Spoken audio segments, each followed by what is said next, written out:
What's going on, guys? It's Jimmy here. With the expiration of the pandemic officially set to expire here in just a matter of days, we have a lot of consequences that are going to happen here for our country. Take a look here. Title 42 is a pandemic era policy that allows the U.S. to more easily and rapidly expel migrants, illegal migrants trying to cross at the border and block them from seeking asylum. The policy, as well as the declaration of a public health emergency for C-19, is set to expire on May 11th. The Biden administration announced plans to deploy 1,500 military U.S. troops to the U.S. Mexico border for the next 90 days to help with such tasks as detection and monitoring and warehouse support to basically free up more border troops so that they could help with the influx of tens of thousands of migrants that they're expecting. But not for enforcement responsibilities, so border troops can handle that ahead of the anticipated end of this policy. And along with this, a lot of people are losing benefits. Up to 18 million people are expected to lose Medicaid benefits as well. Here's what former Vice President Mike Pence has to say about the end of this pandemic and border policies, what's going to be happening. Take a listen here. Two things came to mind when I knew you were on our program today. Yeah, you bet. Republicans want Mayorkas out. I think even if they get their wish, there won't be a policy change in the border. We can see that clearly. 2 months ago, you were in New York sitting here on the set here with Dana and me. And you said this administration is part of the Open Borders Society. Well, we're about to see whether or not you were right. And just looking at the aerial video that Griff Jenkins showed us from Brownsville, you nailed it. Well, Bill, look, it breaks my heart that we nailed it. But the truth is, from literally the day that the 2020 election was settled, what we've seen coming from South and Central America is nothing short of a stampede. We're standing here today in the worst border crisis in American history as a direct result of the open borders policies of President Joe Biden and the Democrats and the message that they've sent south of our border. But it's also a result of the decisions this president made to stop construction of the wall, to make every effort to suspend the Remain in Mexico policy that I negotiated on behalf of our administration with Mexico. And finally, 1 week from today, allowing Title 42 to go away, literally at a time when the Mexican cartels are in operational control of our border. Just as Griff just said a few moments ago, a storm is coming, and 1,500 troops going to the southern border to do paperwork isn't going to make a difference. This administration has got to stop, plant its feet, reverse course, and put back into place the policies that our administration used to reduce illegal immigration and asylum abuse by 90%. Well, you may want that, but it doesn't appear it's going to happen. No. Robert Kennedy Jr. just sent out a tweet. In part, he said, is it possible to be pro-immigration and pro-closing the border? Yes. He goes on to say, right now we have chaos at the border, human trafficking, criminality, intolerable stress on border states like Texas. It's a humanitarian nightmare. Sir, I need a quick answer because we're almost out of time on this. He's got a lot in common with Republicans.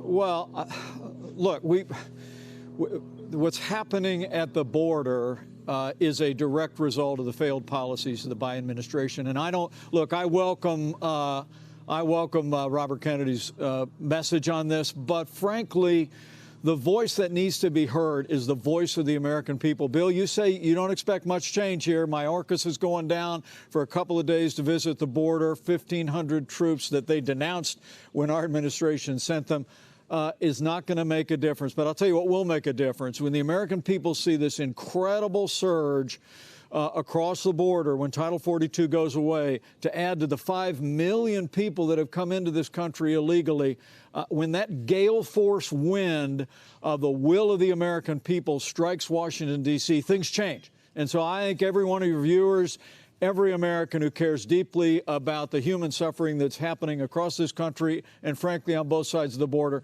needs to let their voice be heard, because a storm is coming 1 week from today at the southern border. We're about to go from bad to worse, but it doesn't have to happen.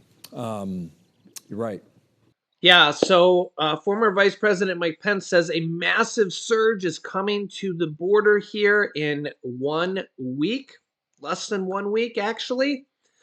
You guys can let me know your thoughts on this. They're expecting thousands of illegal migrants when Title 42 ends and the end of the pandemic ends. And Republicans, and again, I'm not from either party, so I'm able to kind of give you a middle of the road view here. Republicans wanted the pandemic to end, and with that came the end of Title 42. So it's kind of, I don't know if you can blame Biden on this one, because the Republicans wanted the pandemic to end, because with the, I get that the virus is still here. People are still catching the virus. In fact, I'll actually show you this here. The World Health Organization actually today, worldwide, declares an end to C-19 global public health emergency. The pandemic has been on a downward trend, with population immunity increasing from vaccination and infection, leading to fewer deaths, the WHO said. The United States is set to end its own C-19 public health emergency on Thursday. This is from the WHO. But obviously the virus is still here. People are still catching it. We actually caught it for the second time in, I think it was March. And, the natural immunity from having it back in November didn't help us. We still caught it again. So, it is what it is. In fact, our son Julian right now is sick. I don't think he has, C-19, but he's sick again from preschool. My wife calls him a germ sponge, because he's building up his immune system from being sick at school. Kids in preschool are sick all the time. It is what it is, right? So here's the problem: is that when the pandemic was declared over, which a lot of Republicans were pushing Biden to declare it over. And the reason for that is because it was costing the country a lot of money, okay, especially with the Medicaid benefits, okay? Remember that Medicaid had, they had this policy that states had Medicaid, and they had to basically accept anybody that was on Medicaid, okay? And this is because of the almost open enrollment type of policy that they had, because the pandemic was there. They couldn't really turn away anybody that was on or enrolled into Medicaid because of the pandemic. Now that the pandemic is declared over, the states are going to go through who is on Medicaid and see who actually isn't qualified for Medicaid. And they're expecting upwards of around 18 million people that are not qualified for Medicaid to be kicked off it here within the next 12 months or so. So about 18 million people are going to lose Medicaid benefits. And we've also seen SNAP benefits cut already. So the extra SNAP pandemic bonuses are gone. That's already been cut. That was cut in the last month or so, last 30 days or so.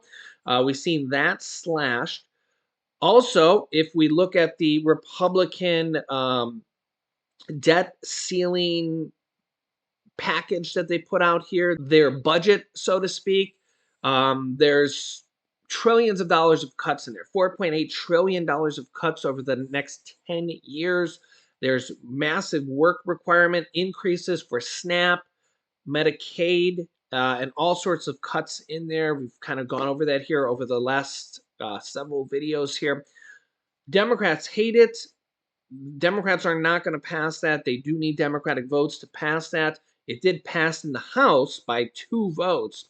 There was, I think there was like two Republicans that didn't vote for it or didn't vote, but the Republicans passed it in the House, but they cannot pass it in the Senate without Democratic votes.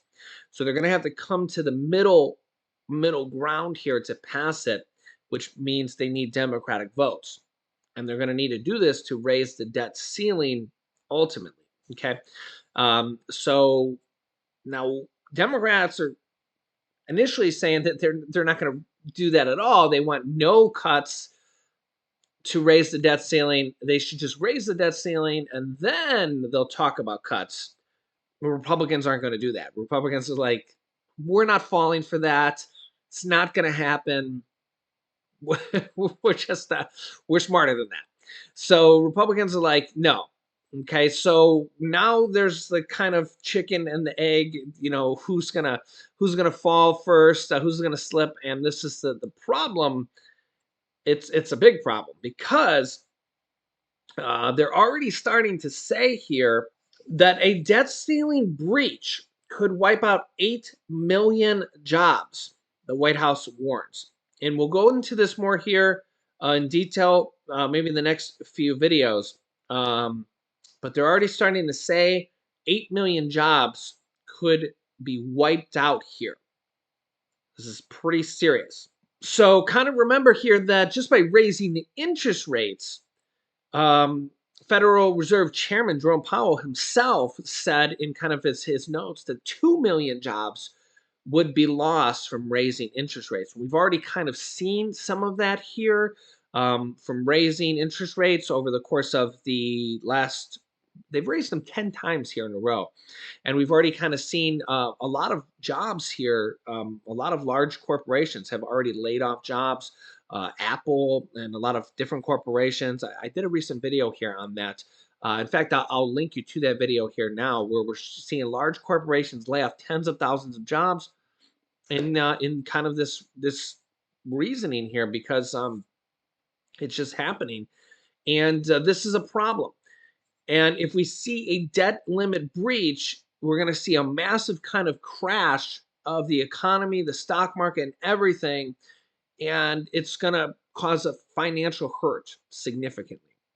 So I will keep you up to date here with all this. Let me know your thoughts on the border situation. This is coming here in just a matter of days. What do you think is going to happen with that?